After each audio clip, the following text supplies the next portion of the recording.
Theoretical बता रहा है ना मुरसलीन, वो वही सही कह रहा है। जो 1.5 इंच होता है आपका स्लैब का, और जो बीम्स कॉलम्स में ज्यादातर 2.5 इंच यूज होता है।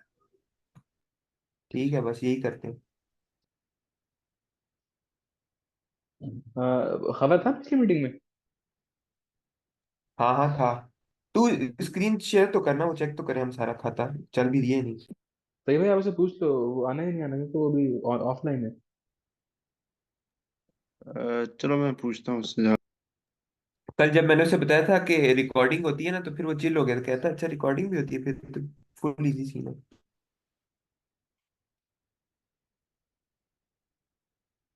ये स्पीड सही है ना, समझ आ रहा है ना सबको स्पीड पे। बहुत तेज है, एक दो दोबारा देखना पड़ेगा। हफाज आपको तैयब को। हाँ नहीं, मुझे तो सही है, मुझे समझ आ रही है ये। सही है, गुड है। और तैयब भाई आप। तैयब भाई लगता है बुलाने गया इसको। हमजा अब असल में स्लो कराने का टाइम नहीं है, टाइम बहुत कम है। नहीं नहीं, ये भी सही है ना, देखो ना कि तुम तेज तेज करा तो बाद में जो मसला है वो बंदा पूछ ले, जो उसमें यह है ना कि एक तो रिकॉर्डिंग भी छोटी होगी और सबका टाइम हम्म। नहीं वेस्ट होगा। चलो मैं आता हूँ 1-2 मिनट तक। अब हाजिर पहले किए हुए कॉलम आपने? नहीं यार, हमसे पहली दफा देख रहा हूँ, अभी तक तो नहीं की है। मतलब बिल्कुल पहली दफा देख रहे हो, फिर भी इतना सही समझ आ रहा है। हाँ, जरा गौर से समझे ना तो रिलेट करें चीज़ों को, तो थोड़ी समझ आने लग जाती है। बाकी यार यही मसला है ना, पेपर से पहले बहुत समझ आती है, पेपर के बाद भी बहुत समझ आती है, पेपर वाले टाइम समझ नहीं आती। आप रात को कितना सोते हो? मेरी तो नींद की वजह से सारा मसला होता है कि नींद एक दो घंटे नींद होती है, इसलिए सारा काम खराब होता है। यार सेम सीन है, मेरे भी 1-2 घंटे ही नींद होती है। बिल्कुल एग्जैक्ट सेम सीन है। मतलब आप रात पूरी जगोगे आज भी? अगर जागना पड़ा तो जागूंगा, तो जाहिर है, फिर अगर काम बचा हुआ तो जागना ही पड़ता है यार। किसी बंदे को बताओ, वो हंसेगा कि जुमे को हमने रेस्ट किया और फिर इतवार की रात जागे हैं। हाँ। मजे की बात तो ये भाई बुलाने गए थे और वो खुद गायब हो गए। बस खबर भाई का इन्फ्लुएंस ही ऐसा। वो डॉग के ग्रुप पे जवाब दे रहे हैं। सही है। यार वैसे डर बड़ा लग रहा है फात भाई इस वाले सब्जेक्ट में। वैसे मुझे इतना डर नहीं लग रहा, क्योंकि PRC 2 में मुझे ज्यादा डर लग रहा था, इसमें पता नहीं क्यों। सर की स्लाइड जो है ना, वो थोड़ी सी एटलीस्ट स्लाइड्स क्लियर है। ठीक है। जो PRC 2 की स्लाइड थी ना, वो बुक्स की पिक्चर्स ली हुई थी ना, तो वो बिल्कुल ही। और सर दूसरी बात ये, सर जब पढ़ाते थे उस वक्त लगे होते थे पंखे, तो पंखों की वजह से सर की आवाज़ बिल्कुल नहीं आती थी, इसीलिए समझ बहुत कम आती थी। अभी वही सर स्टील पढ़ा रहे हैं, काफ़ी समझ आ रही है। तो जो है, क्या नाम है, स्लाइड्स भी अच्छी ज़्यादा नहीं थी, फिर ऊपर से सर की भी समझ नहीं आती थी, इसीलिए वो थोड़ा ना। और वैसे भी फर्स्ट टाइम था डिज़ाइन करते हुए, एक नई चीज़ थी, तो अब क्योंकि थोड़ी आदत हो गई है, अब इतना इशू नहीं है, अब चीज़ें कुछ कुछ समझ आ गई हैं ना, मतलब इतना इशू नहीं है। जरा खबर ना, हमारा ना यहाँ पर ईडूरोम जो है वो चला गया, तो वो कह रहा है कि 5 मिनट तक मैं आता हूँ, आप लोग स्टार्ट करो। चलो अभी तो मुरसलीन भी गया हुआ है, वो आता है तो करते हैं। तो अच्छा ये है मुझसे फात भाई के डिजाइन में एक ये तसल्ली होती है कि सब सर को ये पता है कि किसी का आंसर भी सेम नहीं हो सकता। क्या कहते हो फात? डिस्टोर्शन आ रही है आपकी आवाज़ में। मैं कह रहा हूँ कि डिजाइन में एक ये अच्छी बात होती है कि आपको ये पता होता है कि कभी भी आंसर आपके कभी सही या गलत नहीं हो सकते। हमजा सबके। वैसे एक्चुअली असल में ये कहते तो है ना, लेकिन ये है मीठी गोली, असल में एक्चुअली ऐसा होता नहीं है। आपके क्वेश्चंस जो है ना, वो एक सेट वैल्यू के अंदर अंदर ही फॉल करते हैं अमूमन, क्योंकि चेक्स जो आपने ऑब्वियसली सेटिस्फाई करने होते हैं, जब आपके सारे चेक सेटिस्फाई कर रहे हो ना, तो तब इजी सीन होता है। बल्कि मुझे डिज़ाइन इसलिए आज से ज़रा बुरा लगता है, क्योंकि डिज़ाइन का क्वेश्चन ना, आपको क्वेश्चन के दौरान क्वेश्चन करते करते भी आप अटक जाते हो, क्योंकि चेक सेटिस्फाई नहीं हो रहे थे, आपको समझ नहीं आ रही थी। अब भले आपको आगे आता हो सारा क्वेश्चन, लेकिन आपके, क्योंकि जब तक वो चेक सेटिस्फाई नहीं होंगे, आप आगे जा नहीं सकते। हम्म। अफाज भाई, ये डिजाइन वाले क्वेश्चंस कौन अपने हाथों से करता होता है यार? यार तैयब भाई, अब आप बड़े लोग हैं सर, उनके साथ, सर रुस्मान के साथ इंटर्नशिप कर चुके हैं, अब हम तो नहीं ना आपके बराबर आ सकते। यार अफाज भाई असल काम तो सर आपने किया अफाज भाई। MES में भी गए हो माशाल्लाह, और एक और जगह भी, कहाँ गए? यार NHA में? DHA में। कहाँ? हाँ, DHA। DHA में? क्या बात है, चलिए दो दो जगह पे।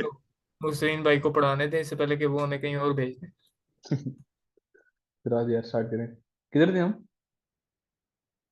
हाँ इधर कवर थे। ही बात पे थी थी, कवर पे क्लोज हुआ था फिर बात। चलो बिस्मिल्लाहिर्रहमानिर्रहीम। हमने क्या कहते हैं, डिजाइन रेट के थ्रू इस कॉलम का डिजाइन करना था, ठीक है। यूनी एक्सियल एक्सेंट्रिसिटी इसके अंदर है, यूनी एक्सियल एक्सेंट्रिसिटी इस एक्सिस के बाद, ठीक है। तो हमने गैमा की पहले वैल्यू निकाली, H minus two D prime over H, D prime ने 2.5 इंच ले लिया, और हमें एच गिवन है 15 इंच, तो हमारे पास गैमा की वैल्यू आ गई 0.67, हमने उसको राउंड ऑफ कर दिया 2.7, ठीक है। अच्छा, तो उसके बाद हमने अगला जो स्टेप हमारा होता है ना गैमा के बाद, हमने दो फैक्टर्स की वैल्यू निकालनी होती है।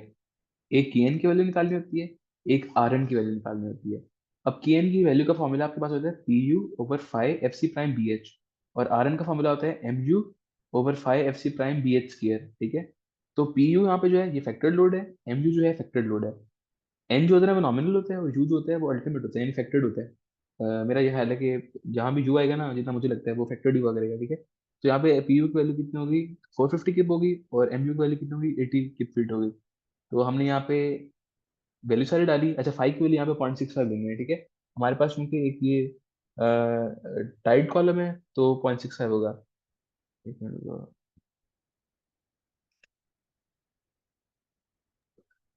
मेरे ख्याल तो में कॉलम के अंदर हम हर जगह पे 0.6।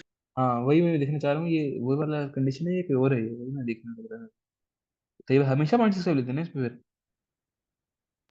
मेरे ख्याल में, क्योंकि मुझे याद है जो होता है ना, टेंशन जो होती है जहाँ पे, वहां पर हम्म हम 0.9 करते हैं, और जहाँ पर ये कंप्रेशन होती है, मतलब कॉलम्स वगैरह, तो हम्म वहां पर हम 0.65 करते होते हैं यूज। नहीं, आप कह रहे हो ये वाली कंडीशन यहाँ पे अप्लाई नहीं होगी? ये हो रही है ना, मेरे यही हो रही है। यही तो हो रही है ना। नहीं तो फिर तो स्पाइरल के लिए 0.75 हो गया ना। हाँ, कुछ ऐसा ही, बिल्कुल ऐसा ही है। यानी फिर 0.65 कांस्टेंट ना हुआ है ना, ये वेरी करेगा कि क्या स्पाइरल है क्या टाइड है ना। हाँ, ऐसा ही है। चलो इसको एक बार चेक भी कर लेंगे कि सर्कुलर कॉलम सेम बन रहा है या नहीं बन रहा है। तो बाकी तो फिर भी आप सही कह रहे हो, ठीक है। तो हमने फाइव के लिए हमारे पास 0.65 आ गई। हाँ, ये फाइव के लिए 0.65, ठीक है। एफ सी प्राइम पता है, हमें वी एच पता है, हमें पी यू हमारे सवाल में गिवन है, एम यू सवाल में गिवन है, के एन की वैल्यू यहाँ से आ गई, आर एन की वैल्यू आ गई। अब हमने लोकेट करना है अपना कर्व कौन सा है, ठीक है। कर्व लोकेट करने के लिए तीन चीजें चाहिए होती हैं, एक यील्ड स्ट्रेंथ स्टील की, एक कंक्रीट की कंप्रेसिव स्ट्रेंथ, और एक गैमा की वैल्यू। इन तीन वैल्यू से अपना ग्राफ लोकेट करते हो। ये ग्राफ हमने लोकेट कर लिया अपना, ठीक है। देखो 4 KSI 60 KSI 0.7। अब आपकी जो आर एन की वैल्यू आई है ना, आपने वहां से ऊपर एक लाइन खींचनी है, ठीक है। और जो आपकी के एन की वैल्यू आई है, आपने वहां से एक लाइन खींचनी है। जहां पे वो इंटरसेक्ट करेंगे ना, उसके मुताबिक आपने स्टील रेशियो फाइंड करनी है। अब देखो वो यहाँ पर इंटरसेक्ट करें इस क्वेश्चन में, ठीक है। तो ये वाला पहला पहला कर्व जो है ना, इसमें स्टील रीइंफोर्समेंट रेशियो 0.01 है। ये जो वैल्यूज दिखी हुई है, ये स्टील रीइंफोर्समेंट रेशियो की वैल्यूज है, रो की वैल्यूज, ठीक है। पहले कर्व पे रो की वैल्यू 0.01, ऊपर वाले कर्व पे रो की वैल्यू है 0.02। हमारा पॉइंट के बीच में लाई कर है, तो हम कितना ले लेंगे इसको, मेरा ख्याल है 0.015, तकरीबन बीच, बिल्कुल बीच में बन रहा है, राइट। तो अब 0.015 ले लेंगे, क्योंकि उन्होंने रो की वैल्यू क्या ले ली, 0.015। जब रो की वैल्यू आ जाए तो उससे आप एरिया ऑफ स्टील कैसे फाइंड करते हो, 0.015 इंटू बी इंटू डी, यानी 0.015 इंटू एरिया, ग्रॉस एरिया, ठीक है। ग्रॉस एरिया हमारे पास कितना है, इस क्वेश्चन के अंदर 15 इंटू 15 225, ठीक है। तो ग्रॉस एरिया को आपने मल्टीप्लाई किया अपनी स्टील रिइंफोर्समेंट रेशियो से, आपके पास वैल्यू आ गई उसकी, एरिया ऑफ स्टील की आ गई। अब 3.38 इंच के रहे हमारे पास स्क्वायर कॉलम है, या हम 4 प्रोवाइड करेंगे या 8 या 12। तो अगर हम नंबर 6 की प्रोवाइड करते हैं तो वो 8 मान लेंगे। तो हमारे पास परफेक्टली क्या कहते हैं वो बन गया फिट सिनेरियोस के अंदर। अच्छा, एक और चीज इसके अंदर, आपने क्या कहते हैं गैमा की वैल्यू निकाल ली, आपने के निकाल लिया, आर एन निकाल लिया, ठीक है। आपने जब फिर कर्व चूज करना है ना, उस कर्व पे कोने पे देखो कन्फिग्रेशन भी बनी होगी इस तरह की कॉलम की रीइंफोर्समेंट की। तो अब हमने जो सा इस्तेमाल किया ना ये वाली इंटरेक्शन डायग्राम, इसमें देखो कॉलम के हर फेस पे रीइंफोर्समेंट है, यानी इस फेस पे भी है, इस फेस पे भी है, इस फेस पे भी है, इस फेस पे भी है। तो ऐसा नहीं करना कि अगर आपने इस तरह का इंटरेक्शन कर्व उठाया तो आप सिर्फ यहाँ पे रीइंफोर्समेंट दे दो, सिर्फ यहाँ पे रीइंफोर्समेंट दे दो, बीच में ना दो, वो गलत होगा। आपने जब कर्व ऐसा उठाया जिसपे हर तरफ रीइंफोर्समेंट है, तो आपने देनी भी हर तरफ है। 8 बार्स कैसे प्रोवाइड करेंगे, एक इस कोने पे, एक इस कोने पे, एक इस कोने पे, एक इस कोने पे, पर बीच में देखो ये भी 8 बार है। तो द पॉइंट इज ये ऐसी रिइंफोर्समेंट है जिसपे हर साइड पे कहते हैं रिबार्स अवेलेबल है। तो आपने जब इसकी यूसेज की है तो आपको भी हर साइड पे देनी है। तो कंसिस्टेंसी मेंटेन करनी है इस पैटर्न के साथ, ठीक है। तो ये हमारा डिजाइन हो गया यूजिंग एन एड। तो हमारे पास इसमें गिवन पैरामीटर्स क्या थे, एफ सी प्राइम गिवन था, एफ आई गिवन था, अब इफेक्टेड लोड्स गिवन थे। हमने उनकी मदद से गामा की वैल्यू निकाली डायमेंशन की मदद से। उसके बाद हमने के एन और आर एन की वैल्यू निकाली। हमने फिर क्या कहते हैं इनके अकॉर्डिंगली अपना वो चूज किया। उसमें रीइंफोर्समेंट पैटर्न ऐसा था तो हमने उसी के मुताबिक अपनी रीइंफोर्समेंट प्रोवाइड कर दी यहाँ से के एन और आर एन को लोकेट कर। तो ये हमारा डिजाइन कंप्लीट हो गया with using a design net. तो ये ज़्यादा इसके चांसेस हैं आने के एज कम्पेयर टू कि आप इंटरेक्शन डायग्राम बनाओ। पहले हमने देखो एक कर्व बनाया था इस तरह, याद है, ये एक कर्व बनाया था इस तरह। उन्होंने बहुत सारे कर्व्स बनाए हुए हैं और ये पूरे इंटरेक्शन डायग्राम बन गया, हमने इसके थ्रू डिजाइन किया। तो ये हमारा डिजाइन कंप्लीट हो गया। कोई क्वेश्चन है, पूछो तो चले आगे बना। इनमें से हम कोई भी उठा सकते हैं, 460 और 0.7 में से पैटर्न कोई भी उठा लें। पैटर्न मेरा ख्याल है यही होगा इसका, ज़्यादा नहीं होंगे। अच्छा चलो सही है, फिर तो आगे चलो।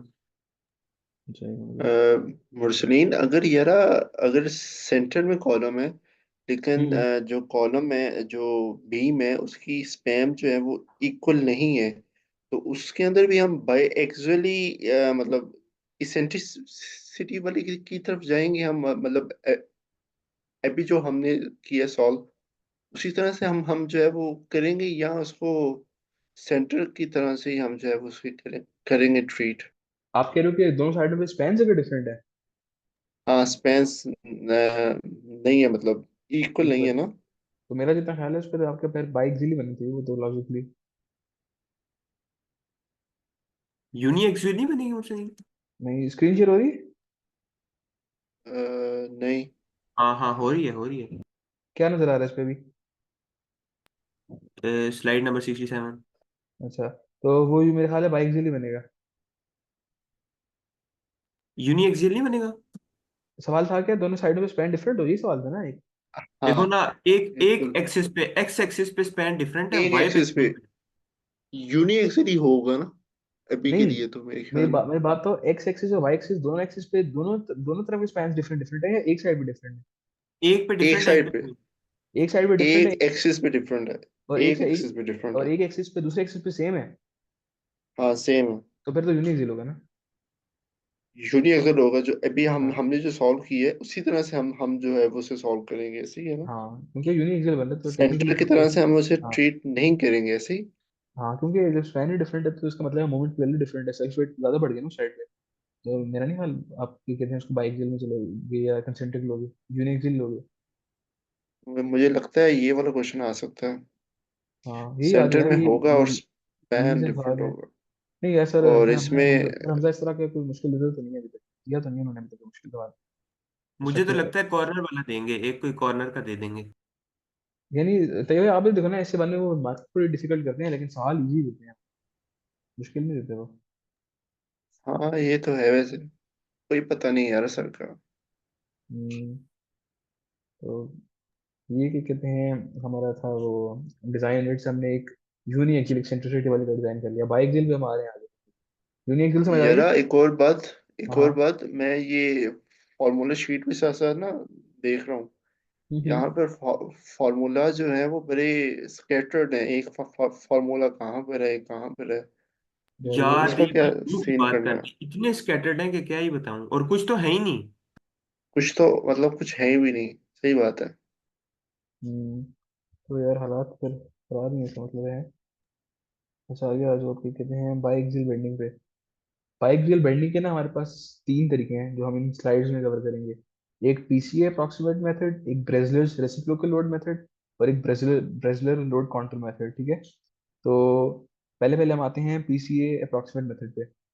Using PC approximate method, determine area of longitudinal reinforcement for the highlighted corner column to support factored axial load of 190 kip and factored moments of 35 kip, ठीक है। तो अब देखो कॉर्नर कॉलम है तो इसमें बाइएक्सियल एक्सेंट्रिसिटी है, तो हम क्या कहते हैं इसका अब करेंगे डिजाइन। अच्छा एक और चीज देखो, हमने जो ये डिजाइन किया ना पिछले क्वेश्चन में यूनी एक्सियल एक्सेंट्रिसिटी वाला, तो हमने इसके अंदर शेयर डिजाइन नहीं किया, सिर्फ लॉन्गिट्यूडनल बार्स देख रहे हो, शेयर डिजाइन हमने नहीं किया इसके अंदर। अब पता नहीं वो हमने पीआरसी 2 में किया था या नहीं किया था, तो याद कैसा था उसमें? PRC2 में हाँ यानी क्या नहीं जब किया था। जब डिजाइन एड से हमने अभी क्वेश्चन डिजाइन किया ना डिजाइन एड के थ्रू, तो हमने क्या कहते हैं इसमें शेयर डिजाइन किया, सिर्फ लॉन्गिट्यूडनल बार से देख रहे हैं, और सवाल खत्म हो गया। तो हमने वैसे किया टेक्निकली था, मुझे वैसे याद है। टेक्निकली तो सेम ही बनेगा ये हमने देखो। स्पाइरल स्पाइरल किया था हमने, हम्म। स्पाइरल दी थी हमने। यानी मकसद ये है कहने का कि यही वाले इक्वेशंस लगेंगी या कोई फर्क पड़ेगा? मेरे ख्याल में यही वाली होंगी, कोई यानी फर्क तो नहीं पड़ेगा। हाँ, यानी आप कह रहे हो कि इसका ताल्लुक नहीं है कि लोड कैसा एक्सेंट्रिक है या कंसेंट्रिक है, ये सेम ही रहता मेरे ख्याल में सही है। बात है। चलो फिर अभी इसको स्लाइड्स में तो नहीं है, अब लग रहा है नहीं मांगे, अगर मांग लिया तो फिर कुछ चेक लगा लेना इसका कि ये वाले वहाँ पे वैलिड आ भी नहीं आ रहे। लग तो ये रहा कि तो की तरह के सेम ही आएंगे। अच्छा, तो अब आगे आ जाते हैं यार ये हम बात नहीं इसको। समझ आई बिल्कुल जो तुमने अभी की है मुझसे। क्या बात? यही वाली ये जो अभी की है, मैं क्या कह रहा कहा हूँ ये तुमने? कि यूनिएक्सियल लोड के अंदर हमने नहीं कंसिडर किया था इसको। यूनिएक्सियल एक्सेंट्रिसिटी के अंदर हमने नहीं डिजाइन कंसिडर किया शेयर का। तो मैं कह रहा हूँ कि इसमें अगर शेयर करना है तो वही पहले वाले फॉर्मूले लगेंगे या नहीं, इसको चेक कर लेना एक बार। पहले वाले कौन से फॉर्मूले? जो पिछले एग्जाम पहली पहले एग्जाम्पल में लगाए थे, सबसे पहले एग्जाम्पल। सही सही, वो चलो मैं देखूंगा फिर समझ जाएगी। अच्छा, तो अब हमने करना है इस एच कॉलम का डिजाइन, ठीक है। ये दोनों एक्सिस के बहुत वो है, क्या कहते हैं उसको, एक्सेंट्रिक है। तो हम इसका पीसी अप्रोक्सीमेट मेथड से हम करेंगे इसका डिजाइन। अच्छा, पीसी अप्रोक्सीमेट मेथड में ना आपने दो मोमेंट्स फाइंड करने होते हैं, एक एम यू ओ एक्स, एक एम यू ओ वाई, ठीक है। अब एम यू एक्स का फॉर्मूला आगे ये लिखा हुआ है, M U Y, M U O Y का फॉर्मूला आपके पास यहाँ पे लिखा हुआ है। एम यू एक्स और एम यू वाई क्वेश्चन में गिवन होगा हमारे पास। देखो क्वेश्चन में ना अबाउट एक्स एक्सेस यानी एम यू एक्स कितना है, 35 किप है, और about Y axis M U Y हमारे पास कितना है, 50 किप है। तो एम यू वाई 50 किप है और एम यू एक्स हमारे पास कितना है इस क्वेश्चन के अंदर, 35। तो ये हमें पैरामीटर्स नोन है दोनों, ये वाले दोनों नोन है, बी और एच हमारे पास क्वेश्चन में गिवन है, 12 12 दोनों की वैल्यू है, ठीक है। तो हम एम यू एक्स और एम यू वाई निकाल लेंगे इसका। तो सारी वैल्यूज सब्स्टिट्यूट हमने की, सारी वैल्यूज नोन थी हमें, ठीक है। हमारे पास एम यू एक्स कितना आ गया, 62 किप फीट, एम यू वाई कितना आ गया, 68.9 किप फीट। अब जोन सी बड़ी वैल्यू है ना, वो वैल्यू आपने डिजाइन के लिए कंसिडर करनी है। तो आपने टेक्निकली एक बाई एक्सियल एक्सेंट्रिसिटी वाले कॉलम को यूनी एक्सियल एक्सेंट्रिसिटी वाले कॉलम में अप्रोक्सीमेट कर लिया, ठीक है। यूनी एक्सियल वाले में आपने किस तरीके से उसको अप्रोक्सीमेट किया है, क्योंकि आपने एक मोमेंट की वैल्यू ले ली है दो की जगह, उन दोनों में से बड़ी वाली वैल्यू जो बन रही थी, और एक आपके पास लोड की वैल्यू तो है ही बड़ी। तो आपने बेसिकली एक बाई एक्सियल एक्सेंट्रिसिटी वाले कॉलम को यूनी एक्सियल में कन्वर्ट कर लिया पीसीए मेथड के थ्रू। लार्जर वैल्यू को कंसिडर किया, अब एमयू की वैल्यू भी हमारे पास आ गई है। आपके पास पीयू की वैल्यू पहले की गिवन है 190 फीट किप फीट, ठीक है। दोबारा की एन निकालेंगे, आर एन निकालेंगे, गैमा निकालेंगे, आपके पास तीनों पैरामीटर्स आ जाएंगे। गैमा, एफ सी प्राइम और एफ आई से अपना कर्व लोकेट करोगे, कौन सी इंटरेक्शन डायग्राम यूज करनी है, के एन और आर एन की वैल्यू से दोबारा से पॉइंट प्लॉट करोगे, तो उसके मुताबिक स्टील रेशो चूज करोगे। स्टील रेशो आ गई तो ग्रॉस एरिया पता है, वहां से एरिया ऑफ स्टील आ जाएगा। और फिर आपके पास चूंकि एक स्क्वायर कॉलम है, तो यार आप दोगे, एक मिनट, ये क्या किया मैंने, अच्छा इस डिजाइन एड के मुताबिक में एक दो तीन बन नहीं था, 8 4 का मल्टीपल होना चाहिए, लेकिन उन्होंने, अच्छा नहीं 12 दिए, सॉरी 12 दिए इन्होंने। तो इन्होंने आपके पास 12 बार्स दिए नंबर शेक की, ठीक है। तो 4 का मल्टीपल है ना, 4 8 या 12। तो यू हमारे पास कितने डिजाइन कंप्लीट हो गए, यानी हमने पहले पहले एम यू एक्स और एम यू वाई निकाला, इसका फार्मूला ये हमें गिवन है। एम यू एक्स और एम यू वाई क्वेश्चन में गिवन होता है, पीएच हमें नोन था, ठीक है। तो हमारे पास ये दोनों वैल्यूज आ गई, इनमें से जो सी बड़ी वैल्यू आ गई ना, वो आपकी एम यू की वैल्यू बन गई है, बड़ी वैल्यू 68.9 आई, तो वही एम यू की वैल्यू बन गई। एम यू की वैल्यू आपके पास है, पी यू की वैल्यू है 5.65 है, गैमा आपके पास पता है आपको कैसे निकालते हैं। तो इन तीनों से आपने क्या कहते हैं फाइनली स्टील रेशो फाइंड की। स्टील रेशो जब आ गई तो आपने एरिया निकाल लिया, एरिया के रिलेटिव आपने फिर फोर के मल्टीपल्स ऑफ बार्स प्रोवाइड कर दी, और आपका क्या कहते हैं वो कंप्लीट हो गया डिजाइन एक बाई एक्सियली एक्सेंट्रिक कॉलम का यूजिंग पीसीए अप्रोक्सीमेट मेथड, ठीक है। आपने बेसिकली इस मेथड में किया क्या, आपने बाई एक्सियल एक्सेंट्रिसिटी वाले कॉलम को यूनी एक्सियल एक्सेंट्रिसिटी में कन्वर्ट कर दिया इन दो इक्वेशंस के जरिए। तो ये हमारा क्या कहते हैं क्वेश्चन हो गया है कंप्लीट। ये समझ आ गया यार वैसे मुझे कॉलम ये डीडीएम और टॉर्जन से तो इजी लग रहे हैं, क्या कहता है? क्या? हाँ तो मुश्किल नहीं है। वो तो बहुत औखी हैं दोनों चीजें। हम्म, कॉलम मेरी जिंद मेरी जान है यार, बहुत आसान है।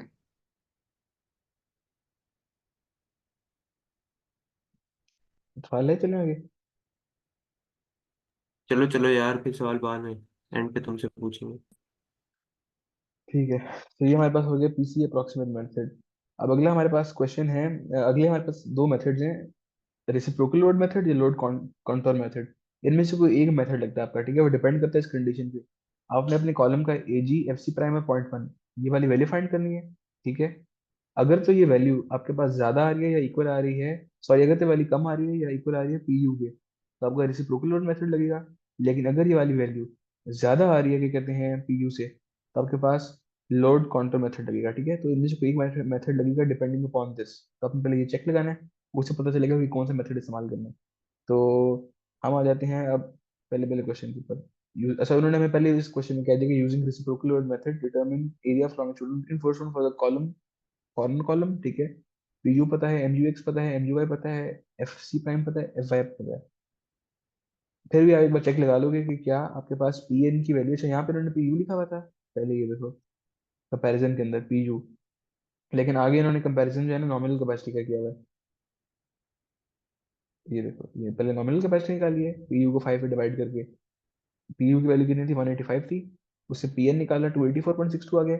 फिर पी एन का कंपैरिजन किया है 0.1 ए जी एफ सी प्राइम से। तो 0.1 ए जी एफ सी प्राइम हमारे पास कितना आया, 57.6 आया, और पी एन की वैल्यू क्या, 284.62 है। तो पी एन की वैल्यू हमारे पास ज्यादा है, तो हमारे पास कितने हैं, कौन सा सिनेरियो बन रहा है इनमें से, रेसिप्रोकल लोड वाला, देख रहे हो। तो हम रेसिप्रोकल लोड मेथड लगाएंगे। खैर उन्होंने हमें पहले से कहा हुआ था आपने ये यूज करना है, लेकिन हमने चेक भी लगा दिया। तब हम आते हैं इसकी कैलकुलेशन पे। इस पे वैसे जब भी आपने रेसिप्रोकल लोड से करना है ना सवाल सॉल्व, तो एक टेबल बनाना है। ठीक है, उसे bending about X axis consider करनी है, bending about Y axis consider करनी है। ठीक है, अब बेंडिंग अबाउट एक्स एक्सिस पे ना गैमा की वैल्यू क्या होगी, H minus two D prime over H. जबकि बेंडिंग अबाउट वाई एक्सिस पे आपके पास क्या वैल्यू होगी गैमा की, B minus two D prime over H. अब एच और बी का क्या हिसाब है, एक मिनट में दिखाना है।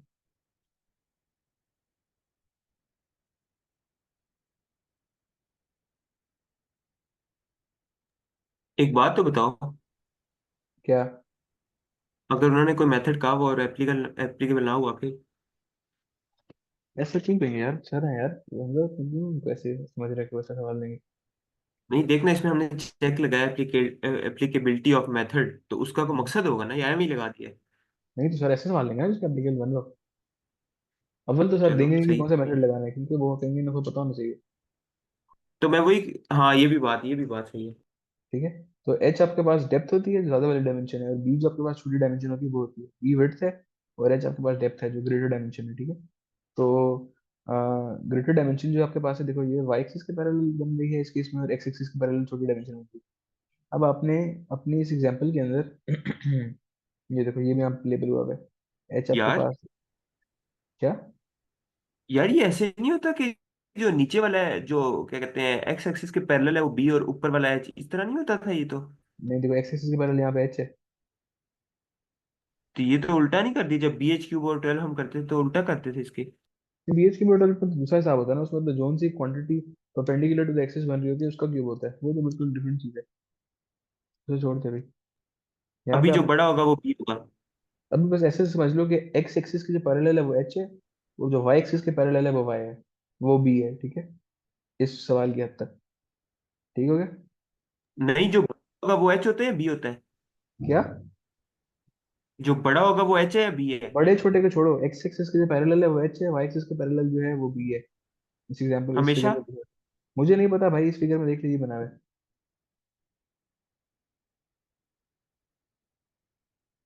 अब हमारे केस में देखो, एच और बी बराबर है, स्क्वायर कॉलम है, तो हमारा वैसे भी इसमें कोई मसला नहीं आ रहा, तो और देखना पड़ेगा इसका क्या सीन है।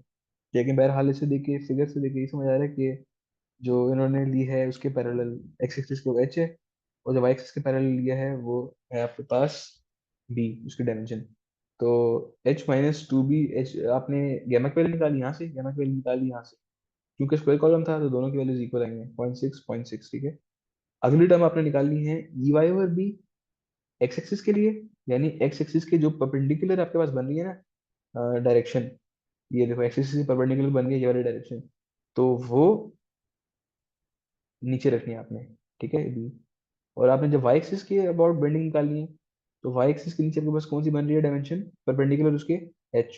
तो यहाँ पे आपने एच रखना है, ये देखो नीचे एच रखना है। ठीक है, तो ई एक्स ओवर एच, और ये कॉल में नहीं है हम सर,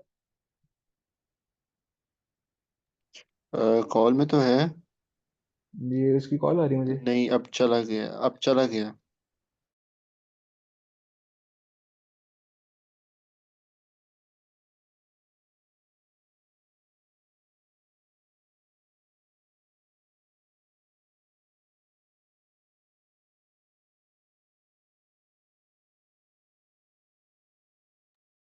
अच्छा, वो हमजा की लाइट चली गई थी, कुछ तो रिकॉर्डिंग भेज देंगे। तो हम किधर थे? हम ई एक्स पे एच कर रहे थे। ई ठीक है। एक्स पे एच। तो बेंडिंग अबाउट एक्स एक्सिस में जो टर्म नीचे आएगी ना, वो आपके पास बेसिकली उस एक्सिस के परपेंडिकुलर टर्म होगी, ठीक है। एक्स एक्सिस के अबाउट परपेंडिकुलर बी था तो इधर बी आ गया, और वाई एक्सिस के परपेंडिकुलर एच था तो एच आ गया, और वाई एक्सिस में ई एक्स आएगा, जाहिर है, क्योंकि एक्सेंट्रिसिटी तो दूसरी डायमेंशन की होती है ना। और आपके पास एक्स एक्सिस के अबाउट बेंडिंग है, इसमें आपके पास ई वाई आया है, ठीक है। तो the point is, bending about X axis में आपके पास गैमा के अंदर एच आता है, जो पैरेलल डायमेंशन है, और बेंडिंग अबाउट वाई एक्सिस में गैमा के लिए वही डायमेंशन आती है जो पैरेलल है। जबकि अगली वाली टर्म जो है, उसमें ये भी ऑपोजिट एक्सिस की आती है, और ये वैल्यू भी परपेंडिकुलर डायरेक्शन की आती है। ये चीज समझ आ गई? ठीक है, ई वाई ओवर बी, ई एक्स ओवर बी, ई एक्स ओवर एच, सॉरी। तो आपने ये दो निकाल लिए। यहाँ पे जब आपने कर लिया, तो उसके बाद आपका अगला क्या कहते हैं स्टेप है, स्टील इन्फोर्समेंट रेशियो निकालना। स्टील इन्फोर्समेंट रेशियो कैसे निकालते हैं? उसका फॉर्मूला है आपके पास A H over B H, ठीक है। अच्छा, अब इसमें हमारा कॉन्सेप्ट क्या है इस मेथड के अंदर, लोड रेसिप्रोकल लोड मेथड के अंदर? हम इसमें एक डिजाइन एज्यूम करके चलेंगे, ठीक है। फिर हम देखेंगे कि वो डिजाइन सही है या नहीं है, ठीक है। हमने डिजाइन पहले से एज्यूम किया हुआ होगा। अब हमने इस सवाल में क्या डिजाइन एज्यूम किया हुआ है, देखो, 4 into 0.44, यानी हमने 4 नंबर 6 की बात एज्यूम की हुई है इस उसके अंदर, अपने क्वेश्चन के अंदर। तो जब हमने 4 नंबर 4 की बार एज्यूम की हुई है, तो हमने यहाँ से स्टील रेशियो की वैल्यू निकाल दी, ठीक है। ये देखो, ये हम निकाली 0.012। तो अभी तक हमने क्या किया, हमने पहले पहले बेंडिंग मोड एक्स एक्सिस के लिए गैमा की वैल्यू निकाली है, ई वाई ओवर बी निकाले और रो निकाले। और बेंडिंग मोड वाई एक्सिस के लिए हमने गैमा की वैल्यू निकाली है, और ई एक्स ओवर एच निकाले। अब हमारे पास गैमा भी आ गया, ई वाई ओवर बी भी आ गया, रो भी आ गया, ठीक है। एफ सी प्राइम पता है, हमें एफ आई प्राइम पता है, एफ आई पता है, इससे हमने अपना टेबल लोकेट कर लिया जो हमारा बन रहा है वो इंटरेक्शन कर्व। तो हमारे पास, अच्छा, अब इसमें करना क्या है, आपकी जो रो की वैल्यू आएगी ना, जीरो। यहाँ पर भी हाँ यहाँ पर भी जो है वो स्टील की बार जो है वो मल्टीपल ऑफ 4 करना है ना। हाँ हाँ, क्योंकि आपका स्क्वेयर है ना, ये देखो, सही सही सही, ठीक हो ठीक गया। है। तो आपने पहले से ज्यूम करके चलनी, बातचीत नहीं है। तो हमने 4 एज्यूम की हुई थी। अब क्या कहते हैं, ज्योमेट्रिक लाइन, अच्छा ठीक है। तो किधर थे हम? हाँ, ये हम इधर थे, हम ये रो देखो। कर हाँ, रहे थे। रो कर रहे थे। तो अब आपके पास इसमें आप, अच्छा, एक और चीज, आपके पास कोई तैयब ऐसा है इंटरेक्शन कर्व का ग्राफ जिसमें सिर्फ 4 कोनों पे कॉल रीइंफोर्समेंट हो, ये बीच में सब में है? समझा नहीं मैं, क्या आपने कहा? मैं कह रहा था ऐसा कोई इंटरेक्शन कर्व तो नहीं है ना जिसमें सिर्फ 4 कोनों पे सिर्फ रीइंफोर्समेंट हो, जैसे यहाँ पे देखो, आपके पास reinforcement throughout the 4 faces है, राइट? कुछ चार कोनों पे हो, हाँ। हाँ, वैसे तो कोई नहीं होगा ना। देख, नहीं है यार। हम्म। हमारे पास जो एड है ना, उस पे हम्म। नहीं है। तो भी मेरे ख्याल है बेस्ट पॉसिबल ऑप्शन ये वाली है ना जो हमने चूज की हुई है, 4 बार्स के लिए। तो इसके अलावा एक ऑप्शन आपके पास ये होती है कि 2 फेसेस पे रीइंफोर्समेंट दी हुई होती है, और आपके पास बीच वाले फेसेस पे नहीं होती। तो उसको हम आई गेस नहीं कंसिडर करेंगे फिर। तो बस अभी ये लेके चलते हैं, ठीक है, 4 फेसेस पे जिस पे रीइंफोर्समेंट है। बाकी जो एक ना आउट पॉसिबिलिटी है ना, उसमें यहाँ पर रीइंफोर्समेंट है और इधर रीइंफोर्समेंट है, ठीक है, यहाँ पर नहीं है बीच में। तो हम इसी को लेके चलेंगे, रुको देखते हैं इस पे कन्फिग्रेशन पॉसिबल है वो वाली, हाँ, 460.6 वाली कन्फिग्रेशन उस पे भी पॉसिबल है, और 460.6 वाली इस पे भी पॉसिबल है। तो हमने इसी को कंसिडर किया जिसमें 4 फेसेस पे रीबार जाए। बाकी देखोगे ना इंटरेक्शन कर्व जो गिवन है, उससे आइडिया बेहतर होगा। अच्छा, तो हमने क्या कर लिया? हम्म, ठीक है। तो हाँ, हमने एक्स एक्सिस के बाद gamma, E Y over B और रो फाइंड कर लिया, वाई एक्सिस के बाद गैमा और ई एक्स ओवर एच फाइंड कर लिया, अपना इंटरेक्शन कर्व चूज किया। अब जो रो की वैल्यू आपकी आई है ना 0.012, ठीक है, 0.012, आपने ना एक रफ सा उसका कर्व बना लेना खुद से। ये वाली देखो वैल्यू 0.01 की है, ये वाली वैल्यू 0.012 की है, आपकी वैल्यू क्या है, 0.012 है ना। तो आपने अंदाजे से 0.012 का एक कर्व ड्रॉ कर लिया, ये देख रहे हो, ये डॉटेड जो बनाए हुए, आपने खुद से ड्रॉ कर लिया अपनी रिइंफोर्समेंट का। अब उस रीइंफोर्समेंट की जो टॉप वैल्यू है ना, यहाँ पे देखो, ये वाली वैल्यू जो टॉप पे आ रही है, वो आपके पास के एन की वैल्यू होगी। और के एन की वैल्यू कहाँ इस्तेमाल होगी आपके पास? के एन की वैल्यू आपके पास इस्तेमाल होगी पी एन नॉट की वैल्यू फाइंड करने में, ठीक है। तो के एन नॉट आपके पास कहाँ से आ गया?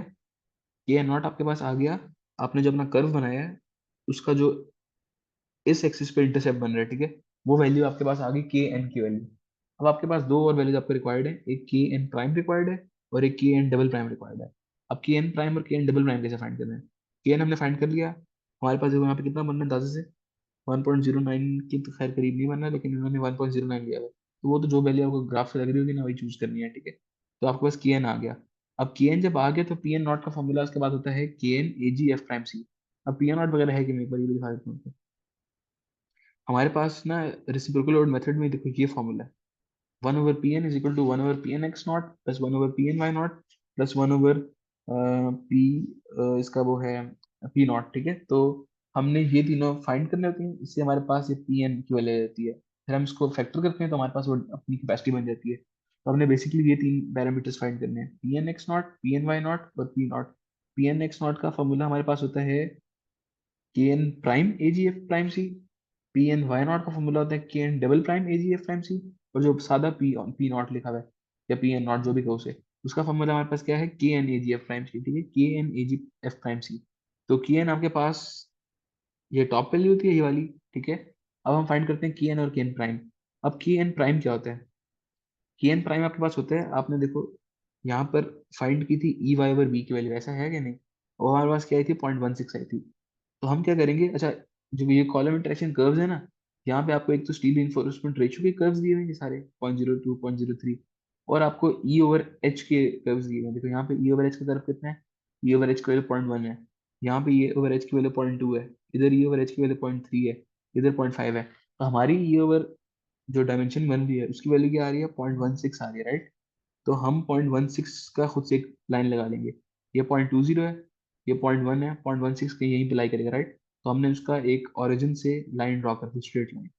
तो अब हमारे पास अपना इमेजिनरी इमेजिनरी कर्व नहीं, हमने जो अपनी रीइंफोर्समेंट रेशियो निकाली थी उसके मुताबिक हमने कर्व ड्रॉ किया था, उसकी टॉप वाली वैल्यू हमने ले ली थी के एन के इक्वल। फिर हमने जो ई ओवर बी की रेशियो थी उससे एक लाइन लगाई, और ये दोनों जहाँ पे इंटरसेक्ट करे ना, ये देखो ये वाली वैल्यू यहाँ पे ये इंटरसेक्ट कर रहे हैं, वहां से हमारे पास किसकी वैल्यू आ जाएगी, वहां से हमारे पास वैल्यू आ जाएगी के एन प्राइम की। तो हमारे पास के एन प्राइम की वैल्यू कितनी बन रही है, 0.7 बन रही है। तो ये के एन प्राइम की वैल्यू 0.7 इंटू ए जी इंटू एफ प्राइम, ये मुझे पीछे फार्मूला दिखाया था। तो ये पी एन एक्स नॉट निकल है, ठीक है।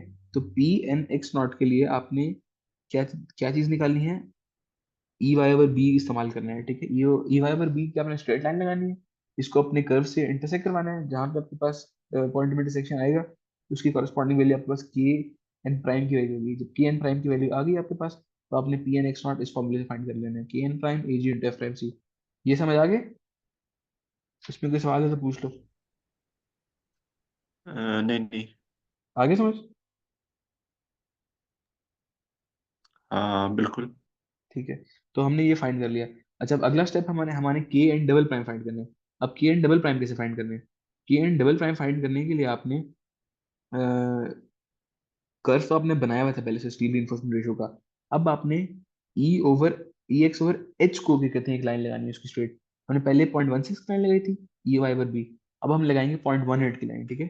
तो ये 0.18 की लाइन थोड़ी ज्यादा करीब आ गई है 0.2 के, ये हमने लाइन लगाई, और इन दोनों का इंटरसेक्शन पॉइंट देखा, ये 0.7 से नीचे हो गया, 0.67 हमने अप्रॉक्सीमेट कर लिया। तो के एन डबल प्राइम आ गया, उसको दोबारा ए जी एफ प्राइम सी से निकाला, पी एन वाई नॉट आ गया। तो पी एन वाई नॉट भी फाइंड कर लिए, पी एन एक्स नॉट भी फाइंड कर लिए, और पी एन भी फाइंड कर लिए, sorry P N naught find कर लिए। पी एन नॉट में के एन इस्तेमाल होता है जो कि टॉप वैल्यू है इस कर्व की, ठीक है। तो तीनों वैल्यूज आ गई, आपने क्या कहते हैं उसको इक्वेशन में रिप्लेस किया। इस इक्वेशन में यहाँ पे माइनस है, ठीक है, इससे कंफ्यूज ना होना, पहले पीछे स्लाइड में लिखा हुआ था प्लस है, यहाँ प्लस नहीं है, यहाँ पे माइनस है, ठीक है। ये फॉर्मूला शीट में भी करेक्शन कर लेना। तो ये आपके पास यहाँ पे माइनस है, -1/p नॉट। तो पी एन एक्स नॉट निकाल लिया था, पी एन वाई नॉट निकाल लिया था, पी नॉट हमने निकाल लिया था। हमारे पास यहाँ से 1/p नॉट की वैल्यू आ गई, वन इसका रेसिप्रोकल ले लिया ये पी नॉट क्या चीज है? पी पी नॉट नॉट क्या बेसिकली, चीज थी? पी नॉट ये है, देखो ये जो हमने यहाँ पे फाइंड किया पी एन नॉट कैसे फाइंड किए, इस कर्व की टॉप वैल्यू को ए जी एफ प्राइम से मल्टीप्लाई करा दी। मैं पूछ रहा हूँ पी नॉट, जो सिंपल पी नॉट है। इसकी बात करें ना, ये पी नॉट, यहाँ पे पी नॉट इसको लेबल किया हुआ है, यहाँ पे पी एन नॉट लिखा हुआ है, चीज देखिए।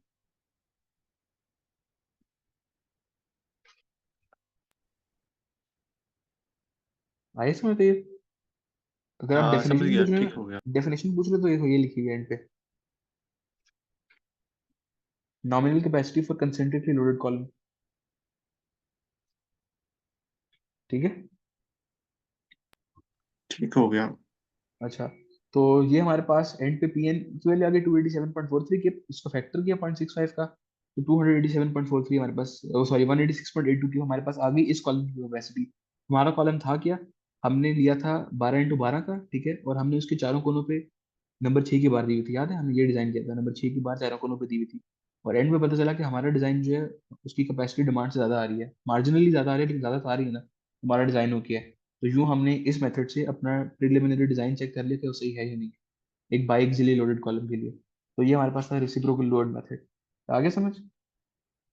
अ, अगर ये नहीं आती तो फिर आप 4 की बजाय 8 पार्ट्स दोगे और फिर वो जो है वो हम हाँ करेंगे ऐसे ही है। एग्जैक्टली, या फिर 4 नंबर 8 की दे दोगे। ऐसे ठीक हो गई। ठीक है, ये हमारे पास कौन सा मेथड था, रेसिप्रोकल लोड मेथड।